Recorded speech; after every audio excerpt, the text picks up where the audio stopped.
Welcome to Digital Garden State, a podcast by the New Jersey Health Information Management Systems Society.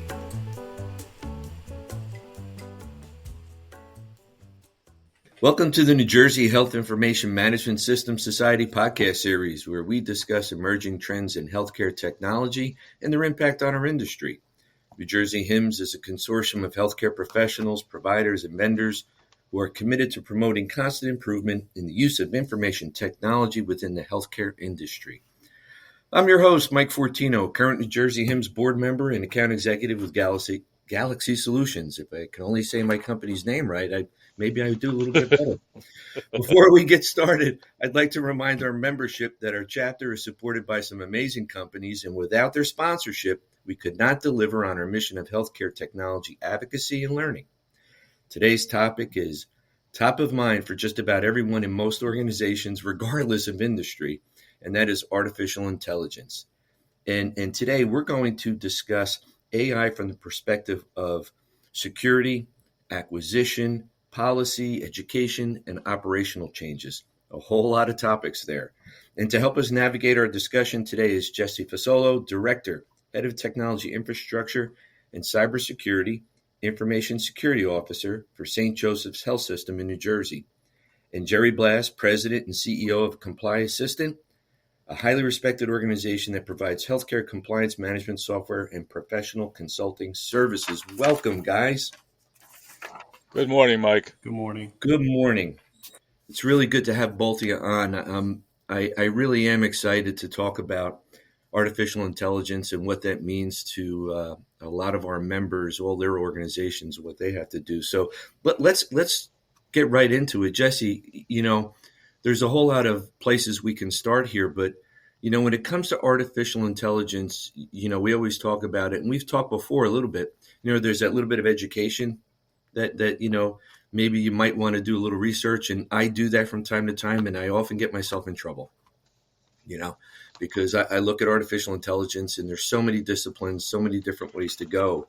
But from a practical perspective, could you kind of talk a little bit about, what your role is at St. Joe's, and talk about, your approach, what the organization is expecting, operationally from your perspective, and kind of get into, even starting maybe with vetting potential AI partners. Does that make sense? Yeah, that makes total sense. As far as my role at St. Joseph's, I oversee a lot of the technology stack and cybersecurity. So I blend both, the concern of the use of AI and the concern and the duty of implementing systems that reside or utilize artificial intelligence. And one of the initial things that I contend with is really the definition and understanding of what is artificial intelligence, and what's the mystery about it, and how does that correlate to business operations within the healthcare system at a high level, to try to explain to the business operations unit that want to throw artificial intelligence just like throwing a technology solution at a problem is quite frequent and quite pervasive in healthcare. So you have to approach it in a very sensitive, slow manner, really starting with education around that. This is trying to simulate human intelligence to begin with a computer, at its base level. And from there, kind of explain the use cases and the type of subfields that encompass artificial intelligence, because it's very broad, like you mentioned, starting with, natural language processing, large language models. There's use cases within healthcare around vision and robotics and imaging, all utilized, where now as a leader within the healthcare system, everyone's approaching me saying, well, this new solution has AI, I want it. You have to be very pensive and slow about understanding what the use cases are, how it was developed, understanding what your intentions are. Is there a benefit, from the investment of this technology, and go from there. Yeah. The benefit is always a challenge, right? Because a lot of times some of the risks that are not necessarily obvious to the casual AI, observer or student can really impact that bottom line.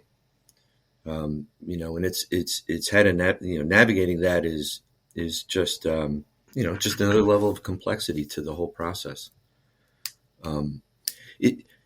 Gerry, is there there's also a lot of different standards that are out there today. There are new releases of NIST standards. Can you talk a little bit about what might be either on the horizon or here today that would help with either guiding or causing more consternation when it comes to trying to implement an AI component into someone's operations?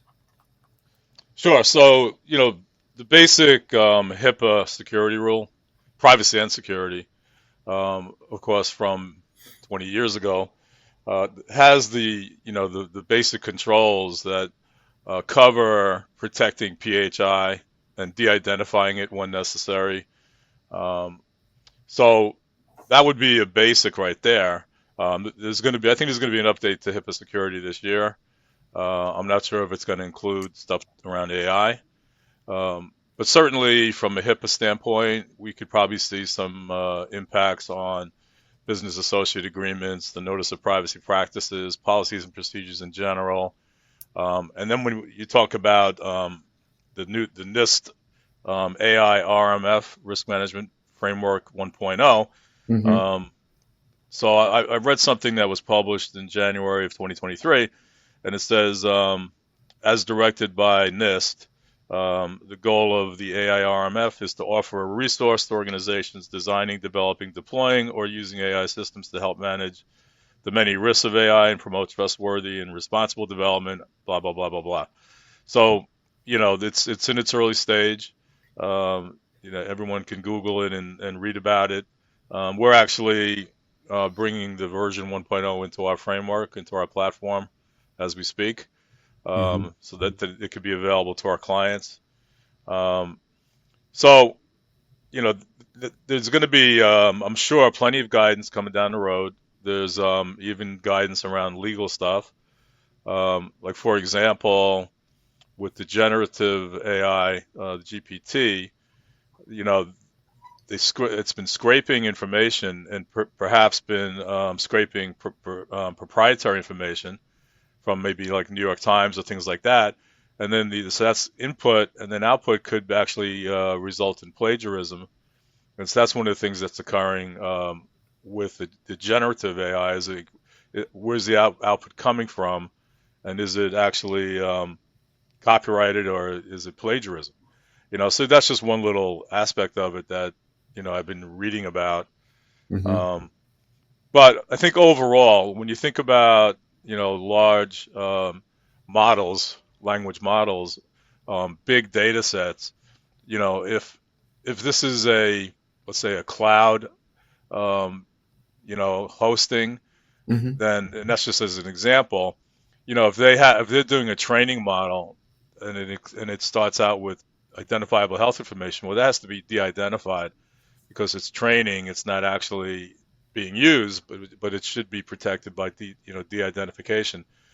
The actual live data set or database should then have all the controls in place around like a SOC 2 audit, encryption, and things like that. So you think of all the data that's going to be out there is really more locations of potentially PHI that has been increasing over the years, and this is another case of it increasing. Yeah. Yeah. But I do have one little summary here, in that so what is AI and what is it not? And Jesse touched upon it. So it is a technology evolution that will bring significant change, but it's been with us for 40 to 50 years. I don't know if everybody knows that, because AI is the word being used everywhere now. Mm-hmm. So everybody thinks it's brand new, but it's been around for 40 to 50 years. And what it's not something new. It's not a threat to humanity yet. And it's not a creation of computer brains at this point. Okay. Yeah, I think that that level of explanation is important to explain. It's a technology that's used.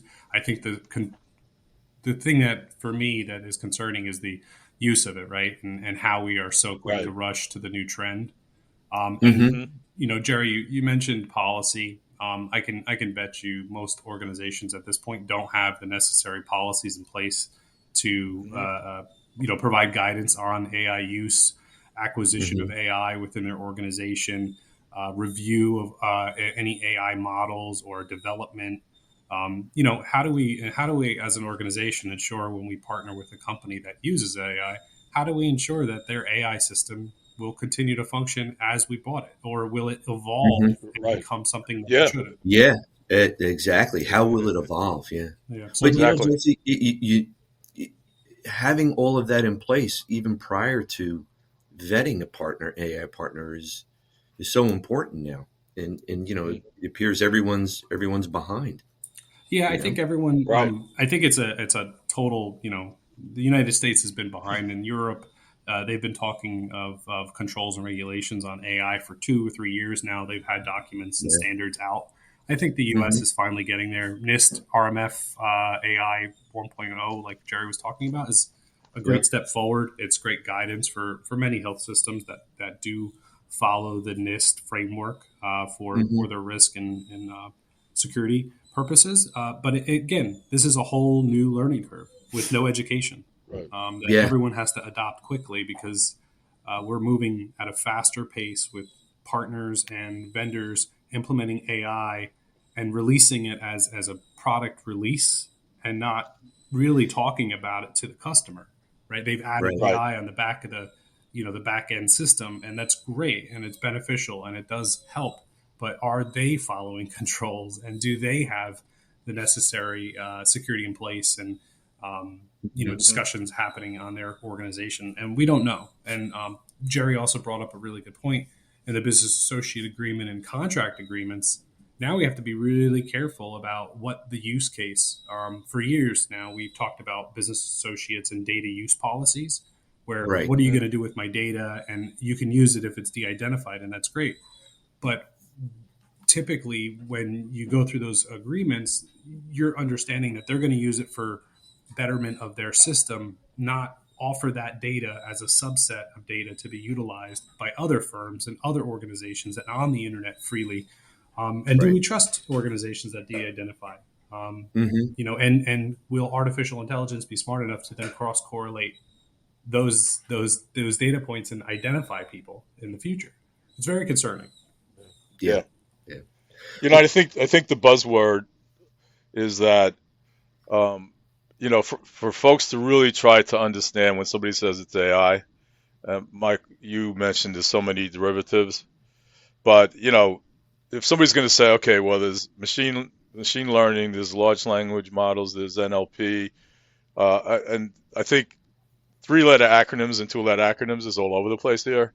You got ANI, which is artificial narrow intelligence, AGI, ASI, conversational AI, text AI. I mean, you go on and on and on, but people are better off not reading that stuff. And maybe as you're vetting an application, look at the use case and how it's going to benefit your organization.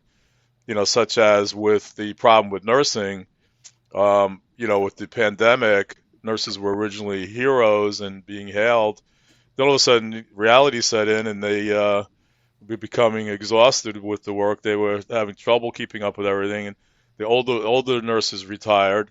The younger ones realized that they could become travel or agency nurses and make a lot more money.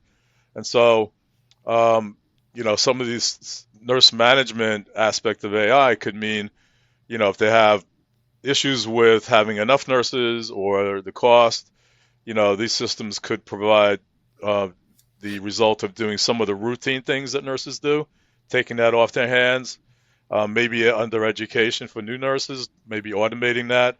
So the whole idea here with the concept of AI in nursing is to try to make it so that the nurses can manage and actually care for patients without a lot of routine stuff that takes up their whole day. Yeah. So the use case to me of applications is almost more important than just saying, oh, it's AI. Right. Because what does that really mean? Mm-hmm. And so is it going to benefit your organization is the key thing. Absolutely.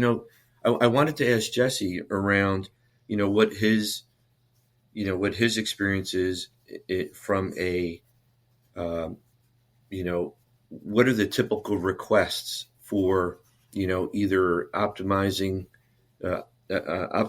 of a given workflow within the hospital system? Is it patient focused? Is it supporting, your frontline folks as the nursing teams? Is it revenue cycle management focused? And the one aspect that I'm curious about is what's the feedback mechanism, right? So if there's a workflow that's been deployed, it's got an AI component to it, whatever it may be, and it's the expectation that there's improved workflow, faster, better quality, safer, but there's always things that come up where you need to change or modify to make it even better or to address an issue. So what's the feedback in order to accommodate that within the technology, the model, whatever you're using? Yeah, that's a really drawn out, deep question there, and I'll try my best to Sorry. approach Sorry about the that. different aspects of it. Well, Jesse, I think the answer is yes. Yeah, I think like we talked about earlier, the evolution and the use case of AI is prolific. It's going to be utilized in every tool. And I think right now, what I'm seeing and what we have, even in our organization, is it started out really artificial intelligence on billing, coding, decision support, and really medical imaging are the forefront of use cases for this tool. Analytics as well, right? So now you're having analytic platforms that will tell you where your organization is going and any risks. You have, like I mentioned, the imaging, radiology, cardiology, to look at an X-ray, MRI, CT scan and do an initial pass over it and identify things based on a massive bank of data. You're seeing healthcare organizations become quicker and also find and do catches that the normal eye may have not seen, and it eventually it's helping patients. So that's all great. Decision support, right? Physicians are burdened, nursing is burdened.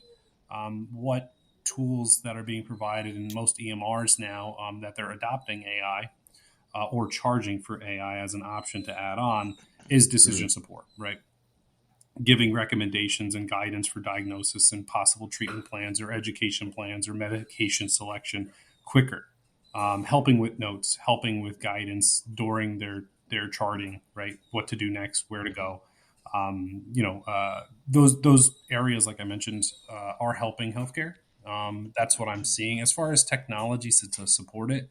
Luckily, there's a trend in healthcare of outsourcing or service hosting, where the provider or EMR or application is hosting the software, and they're adding on, like I said earlier, a module for AI.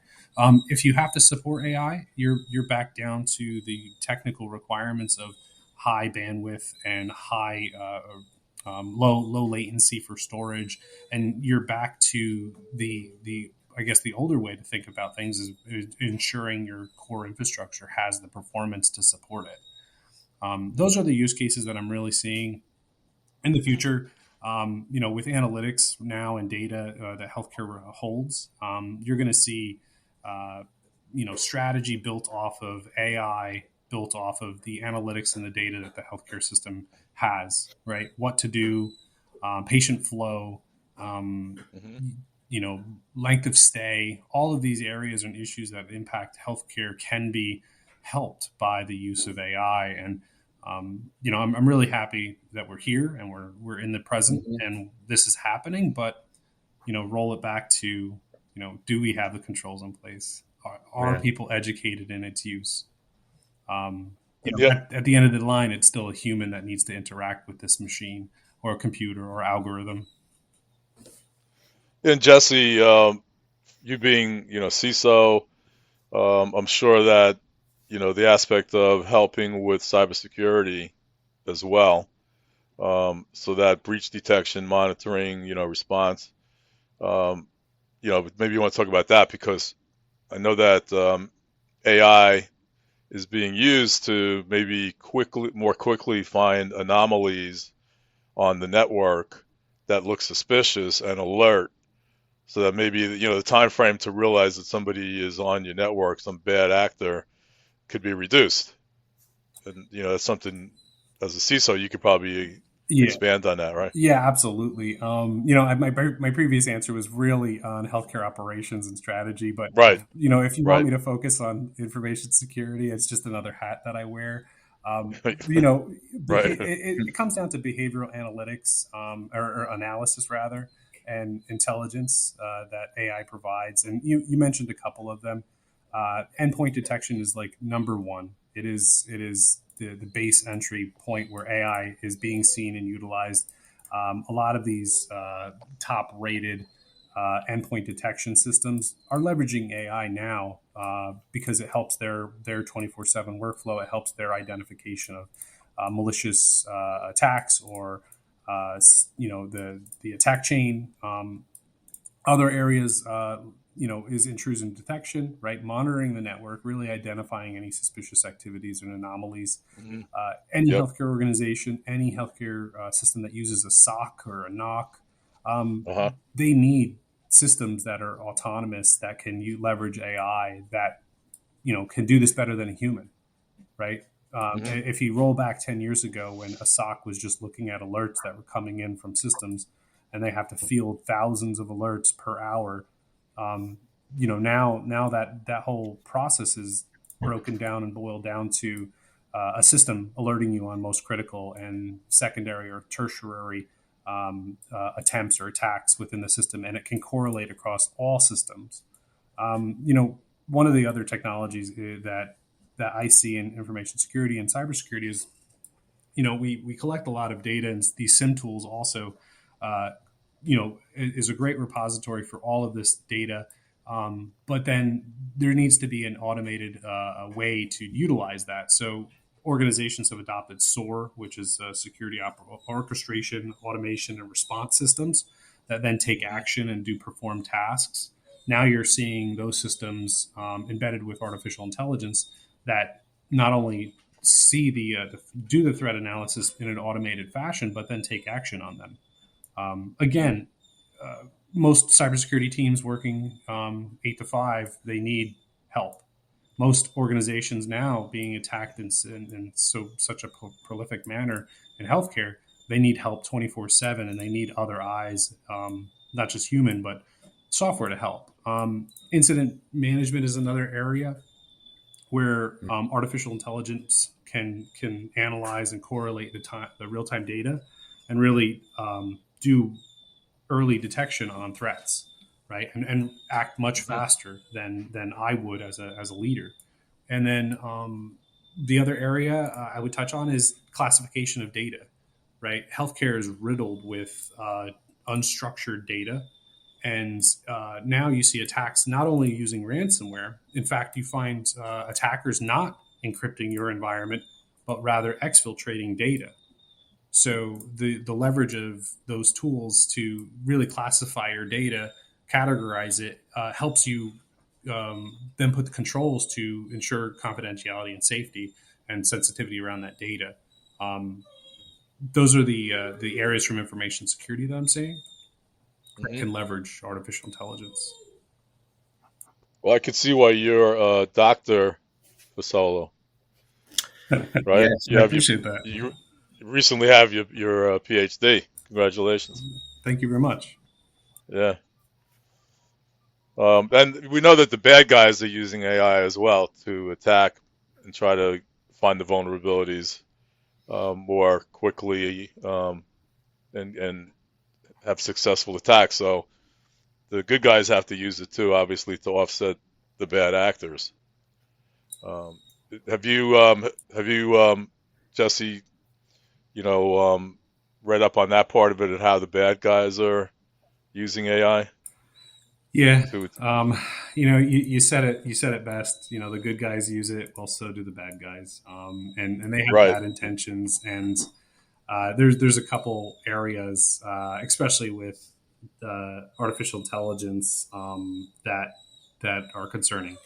I think for me, the attacks just using AI generated attacks to manipulate models, data security, intrusion detection systems, and malware detection systems. Could you imagine using AI to stop your EDR or your IDS from finding things, right? Making the traffic or making the behavior not something that's on the radar. And artificial intelligence can do that, right? It's just the backwards process of the action. It understands what's triggering the event and it will work around it. So immediately there, if someone's in the environment and leveraging their own AI tools to attack you, it's going to make it very hard to identify them. Right off the top, I think organizations are now seeing phishing attacks, right? AI powered phishing attacks.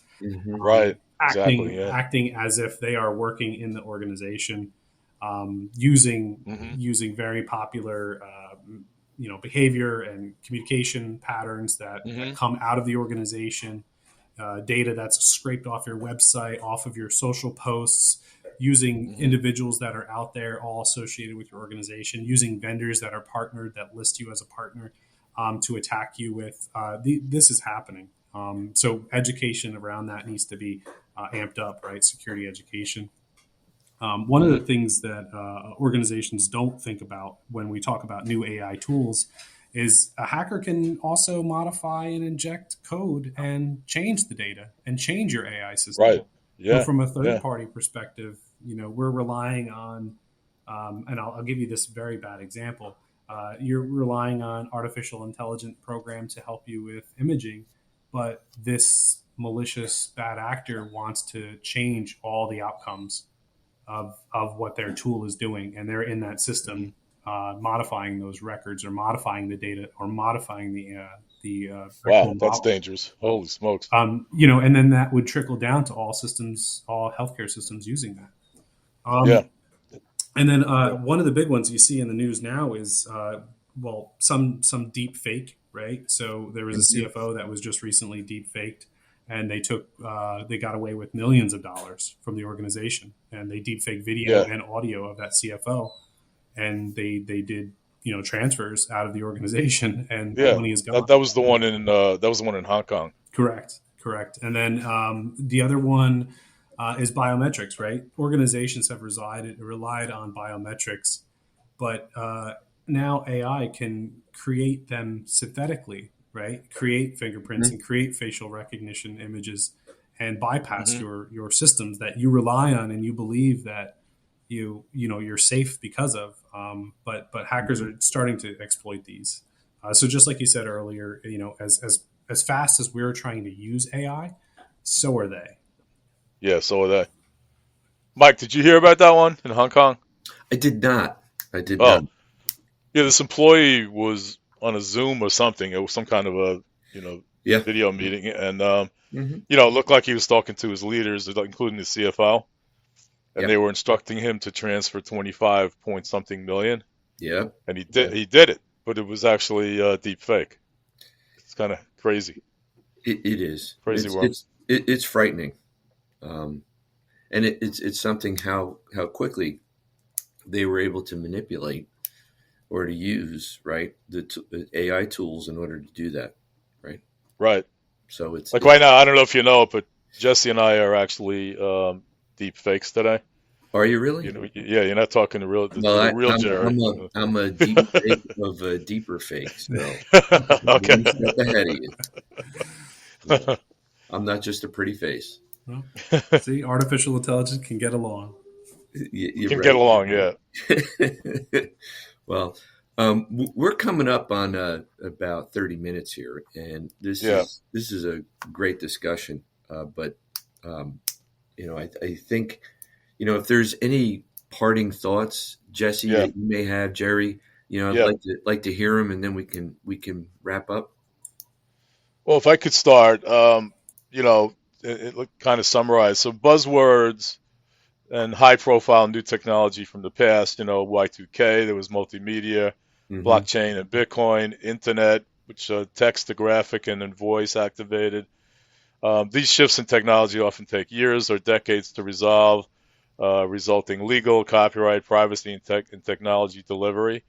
So, this is not going to be something stagnant. It's going to obviously continue to evolve, and you know, and it's basically a new technology, just like we've experienced in the past. Mm-hmm. Back in, with the internet, people thought things like people were going to lose jobs and things like that.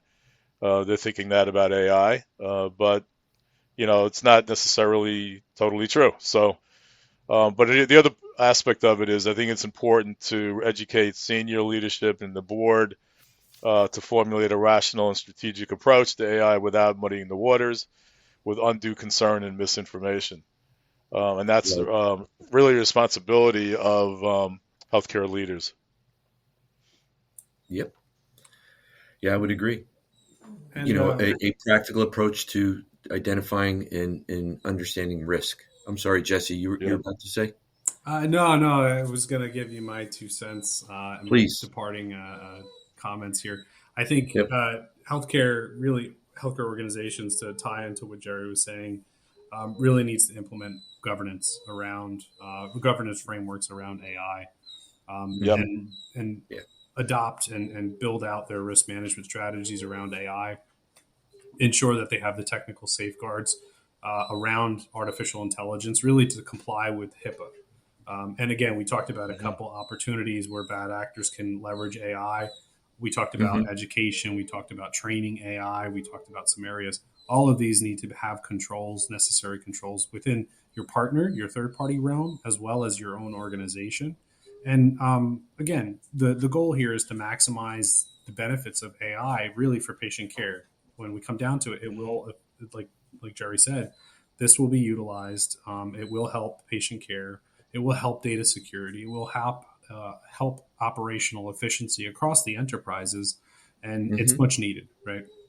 Yep. So Yeah. I would say, conduct privacy impact assessments on your AI tools and your systems, implement appropriate data protection measures, and then foster really a culture of accountability and transparency and ethical use of AI, right? Don't rely on AI to do your job, especially in the clinical realm.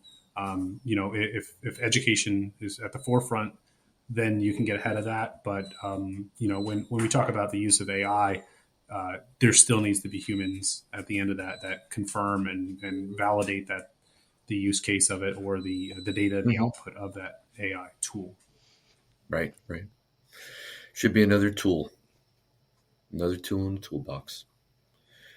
Well, this has been an education for me, and I'm sure for our membership, this has been a very good discussion. And on behalf of the membership, we greatly appreciate your time. I'm hoping that we could have another discussion soon, and maybe pick up on another aspect of this whole of AI and what it really means to make that part of an organization's operations. So would really like to do that whenever we can. So that wraps up our discussion for today. We hope you enjoyed it as much as we did. Stay tuned for more episodes, and by all means, check out our podcasts on your favorite podcast platform. We are New Jersey HIMSS. That's NJHIMSS on Spotify, Apple Podcasts, Google Podcasts, Amazon Music, Podbean, TuneIn, and we're also going to be on YouTube as well. And please subscribe to our channel on those platforms. Hit those like buttons. And you can also find our podcasts on our website, njhims.org. Thank you, Jesse. Thanks, Gerry. Really appreciate your time today. Yeah. Thank Thanks, you. Mike. Thanks, Mike.